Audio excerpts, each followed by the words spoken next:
Hello, today is Wednesday, October 9th. My name is Adria, and I'll be reading to you from the Standard Times. We'll start with the weather, and today is a beautiful day, mostly sunny, high of 66 and a low of 43. Tomorrow on Thursday, there will be plenty of sunshine still, but breezy, high of 62 and a low of 41. On Friday, there will be sunshine again, high of 66 and a low of 51. On Saturday, still sunny and beautiful, high of 72 and a low of 42. And on Sunday, cooler with a shower or two, high of 62 and a low of 53. We'll now turn to the front page, and there are 3 articles here. The first one has the headline, No Bail for Lynn Man. Avellino facing murder charge in fatal New Bedford stabbing. This was written by Frank Mulligan. A Lynn man was ordered held without bail Monday on a murder charge in the stabbing death of 51-year-old Jesus Torres last Thursday night. Prosecutors say they have video surveillance footage of defendant Angel Avellino, 32, lunging toward the victim and stabbing him.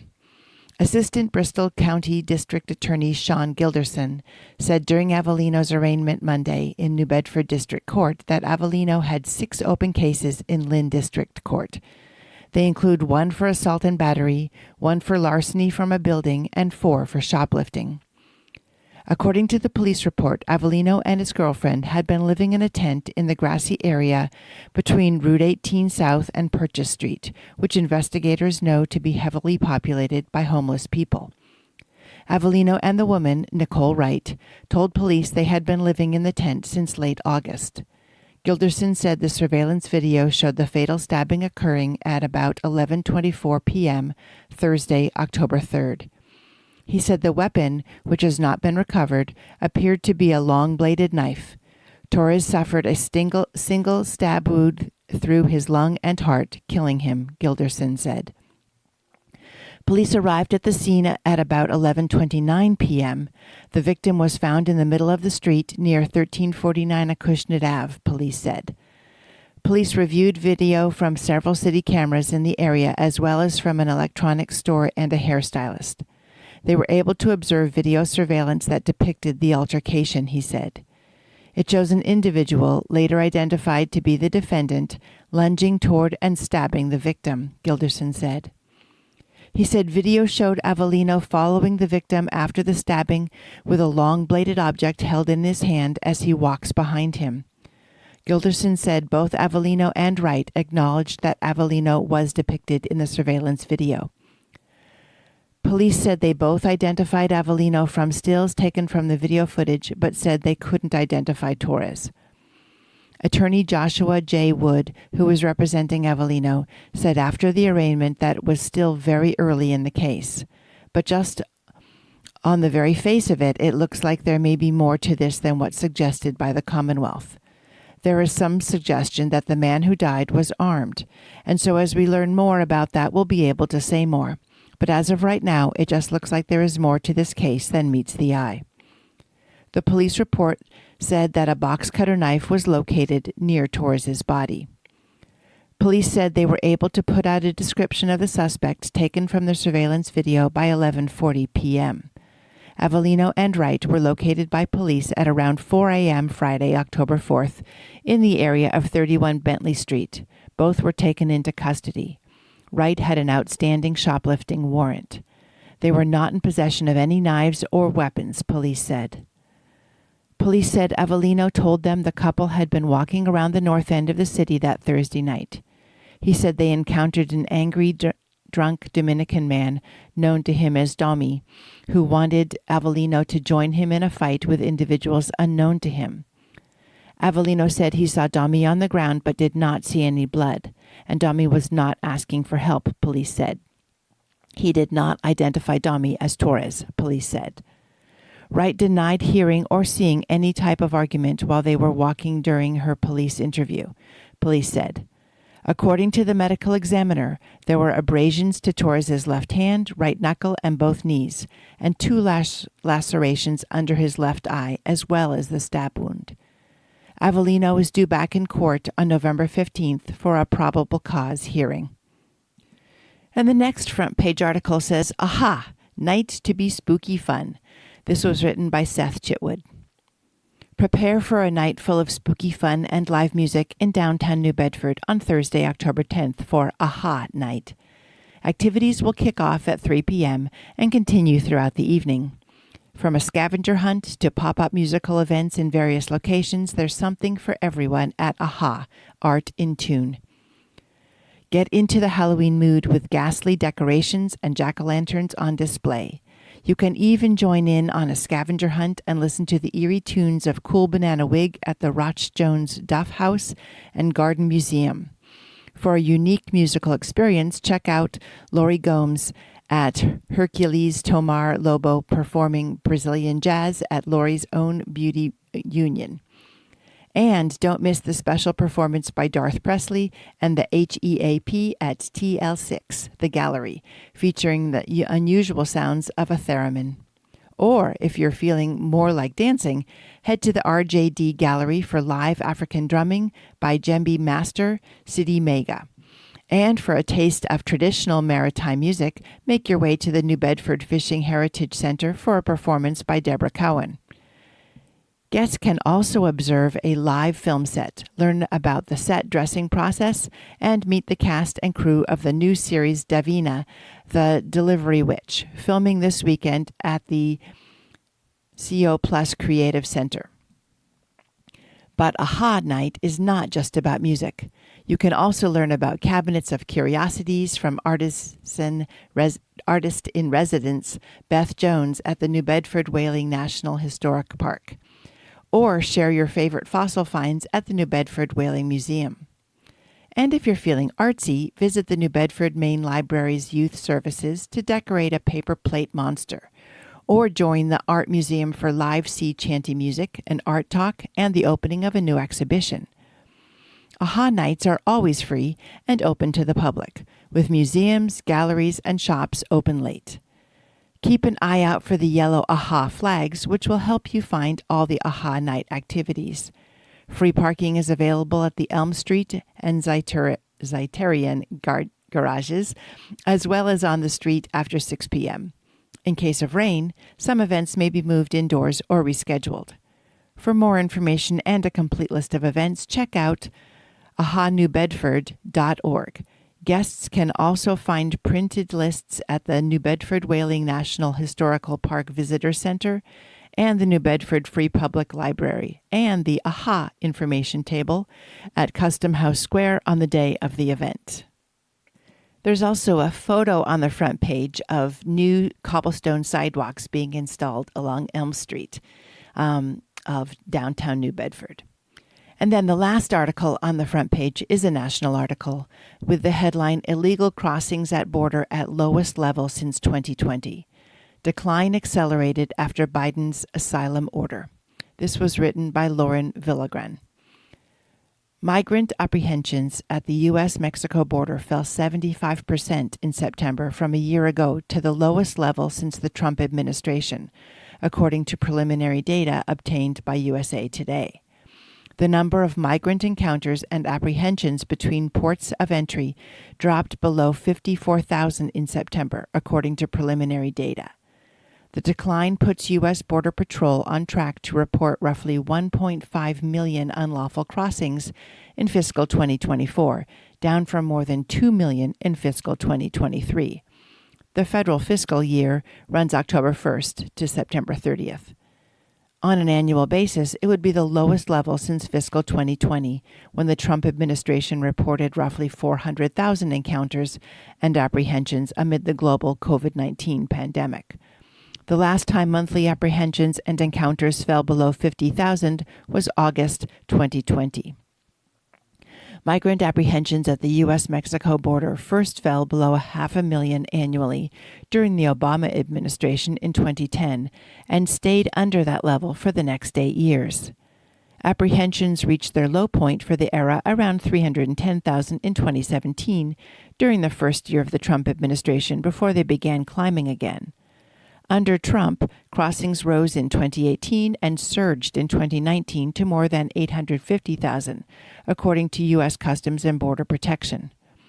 The current decline in unlawful migration began earlier this year and accelerated in June when the Biden administration used an executive order to restrict asylum access at the U.S.-Mexico border.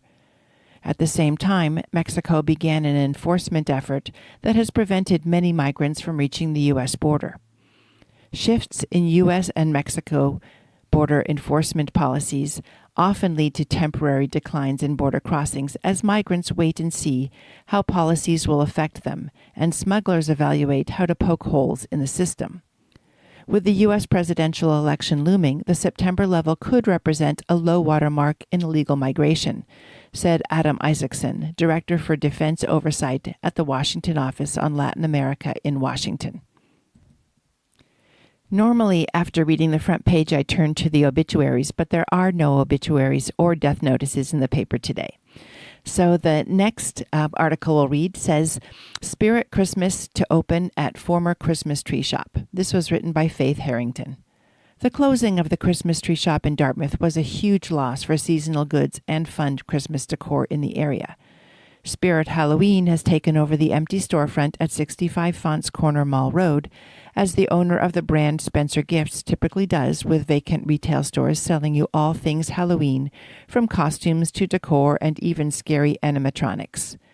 But something new is brewing this year, a switch straight from horror to joy, as the retailer will change the scenes of the store from Spirit Halloween to Spirit Christmas. No, we aren't talking about the spirits of Christmas past. Spirit Christmas is going to take over the shop of terror, bringing you the gift of an unforgettable holiday shopping experience. You will now have a one-stop shop for all your Christmas needs again in Dartmouth, even if it's only temporary. It is one of 10 stores on the nice list that will be transformed from a place of nightmares to Santa's workshop. Not only will the aisles be full of Yuletide magic with stocking stuffers, gifts, and decorations, but the big guy himself will be there as well, starting on November 29th. And another seasonal article says where to get apple cider donuts. This was written by Faith Harrington. Nothing can bring you an instant taste of fall quite like biting into a delicious apple cider donut. This tasty treat is a must-have for the upcoming cooler weather. Cakey and dense with a deep concentrated flavor of apple cider, these decadent morsels aren't just for breakfast. They are good at any time. This tasty treat is popping up all over the South Coast, just in time for you to pull out the flannels and pick up your pumpkins. Here are some local places to get a mouth-watering apple cider donut. Weatherlow Farms on 845 Sodom Road in Westport, open 10 a.m. to 5 p.m. Thursday through Sunday. The Headtown Landing Country Store on 488 Old County Road, Westport, open 6:30 a.m. to 7 p.m. Monday through Saturday and 6:30 a.m. to 6 p.m. Sunday. The Cervelli Farm Stand at 247 Roundsville Road in Rochester, open 9 a.m. to 5 p.m. Elliott Farm at 202 Main Street, Lakeville, open 10 a.m. to 6 p.m. daily. And the Donut Factory at 7 Howland Road in North Fairhaven and at 246 State Road in Dartmouth. Open 6 a.m. to 3 p.m. Monday and through Wednesday and 6 a.m. to 6 p.m. Thursday through Sunday. And the next seasonal article says 5 of the most haunted restaurants in Massachusetts. This was written by Catherine Messier. As October begins, Halloween is officially less than a month away. Massachusetts has plenty of haunted houses, pumpkin patches, and spooky corn mazes to help get you in the spirit, but did you know it also has lots of haunted restaurants? Many old buildings from colonial times not only have a rich history, but also a complex paranormal presence, with hauntings ranging from sites of a Revolutionary War general to smells of an accused witch from the Salem trials. Want to dine with these ghosts and more? Here are 5 of the most haunted restaurants in Massachusetts to visit this spooky season. First listed is the Warren Tavern. Established in 1780, Warren Tavern is the oldest tavern in Massachusetts and one of the first buildings to be erected after Charlestown was ransacked and burned by the British in 1775. Many founding fathers visited the tavern, including Paul Revere and George Washington, whose funeral speech was given there. The tavern is named after Dr. Joseph Warren, a major general in the Revolutionary War who sent Paul Revere on his messenger ride and lost his life in the Battle of Bunker Hill. Bar guests have reported seeing a man in a colonial wig and tights and hearing the click of colonial-era heeled boots, leading many to believe that Dr. Warren's spirit still resides at his namesake tavern. Another female entity, possibly a relative, has been seen hanging around the front room in Victorian clothing. They're located at 2 Pleasant Street in Charlestown, Mass. Next on the list is Turner's Seafood. Of course, many of the state's haunted restaurants are in Salem, and one of these is Turner's Seafood, located in the historic Lyceum Hall, home to famous visitors like Ralph Waldo Emerson, Frederick Douglass, Henry David Thoreau, John Quincy Adams, and Alexander Graham Bell, who gave the first demonstration of the telephone in Lyceum. However, the history of this restaurant reaches back even further. Before the grounds were Lyceum Hall, they were the site of an apple orchard belonging to Bridget Bishop, the first woman killed in the Salem witch trials. Visitors report seeing a figure believed to be Bishop in windows, mirrors, and staircases while wearing a long white gown. Whenever guests in the dining room get a strong whiff of apple, it is believed that Bishop is lingering nearby. See if you can sniff Bishop out in the main dining room or dine upstairs in her haunted loft with the Bridget Bishop's Haunted Dine and Fly special, only available on Saturdays and Sundays in October. They are located at 43 Church Street in Salem, Mass. The next on the list is Port Vida, a Mexican cantina. While this Mexican restaurant opened in 2023, the building has a rich history. Legend states that the space housed a brothel in New England's maritime days, and that Lucinda, one of the brothel's working ladies, died after falling down a staircase. According to employees and guests of Brick and Ash, the restaurant which operated in the space before Port Vida, Lucinda's spirit is felt through blinking lights and randomly opened doors, mysterious footsteps, and shattered glasses. In fact, Brick and Ash saw so many hauntings over the years that Food Network named it the most haunted restaurant in the state. They are located at 10 Center Street in Newburyport, Mass. And next on the list is Lizzie Borden Bed and Breakfast. For those who love true crime, this Fall River Bed and Breakfast allows you to eat at the scene of a historic murder. The Lizzie Borden Bed and Breakfast is the former house of Lizzie Borden, the primary yet exonerated suspect in the unsolved axe murders of her father Andrew Borden and stepmother Abby Gray in 1892. Guests can stay in the rooms where the murders happened and eat breakfast in the very room where the first autopsies were performed. Many report a chilling dining experience, with guests often seeing apparitions of Lizzie or her deceased parents. They are located at 230 2nd Street in Fall River, Mass. And then the last one on the list is the Sun Tavern. This upscale country restaurant on the South Shore was first built in 1741 and was owned by Hermit Lysander Walker in the late 1800s. In 1928, Walker shot himself in the living room, and his presence has been felt in the converted tavern ever since. In 1964, when the Sun Tavern was Fiddler's Green restaurant, owner David Wells reported strange happenings like footsteps, self-lighting candles, and even an alarm that set off and called the police by itself. While the restaurant has gone through various name and owner changes, Walker's presence is still felt by diners in the tavern today. They are located at 500 Congress Street in Duxbury, Mass. And the next article says, Destructive storm closing in on Florida. Time is running out, Governor warns residents.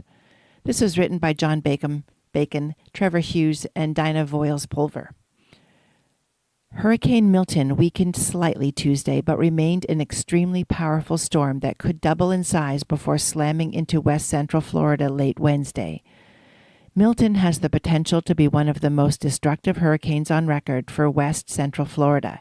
John Cangialosi, a specialist with the National Hurricane Center, warned in an update Tuesday.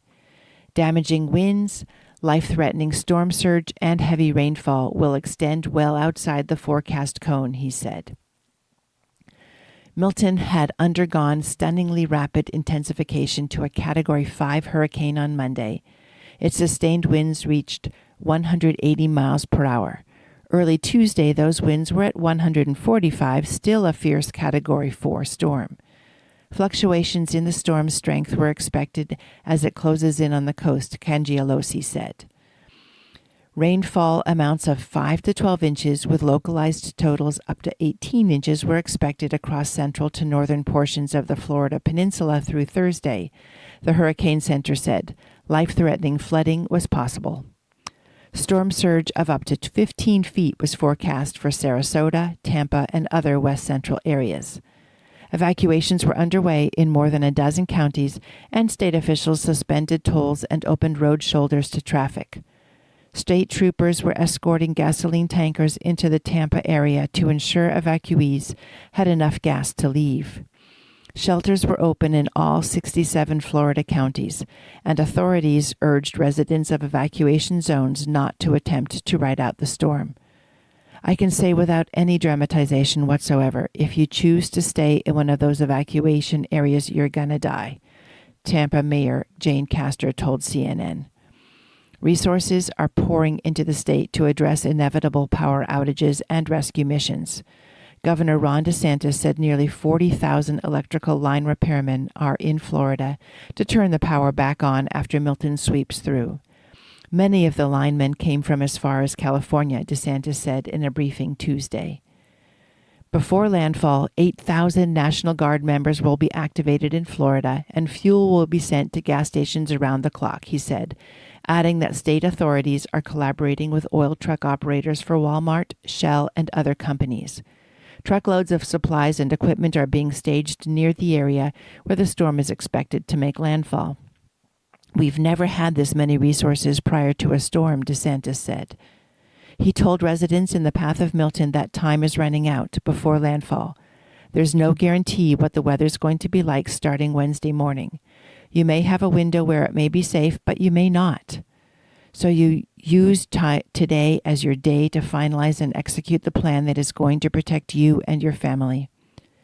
President Joe Biden warned Tuesday that Hurricane Milton could be one of the worst storms to hit Florida in a century, and also urged anyone under an evacuation order to leave now. It's a matter of life and death, he said. Vice President Kamala Harris, in an appearance on The View, urged Floridians in the path of the storm to listen to their local officials. If they're telling you to evacuate, get your stuff and go, Harris said. Whatever they're telling you, do it.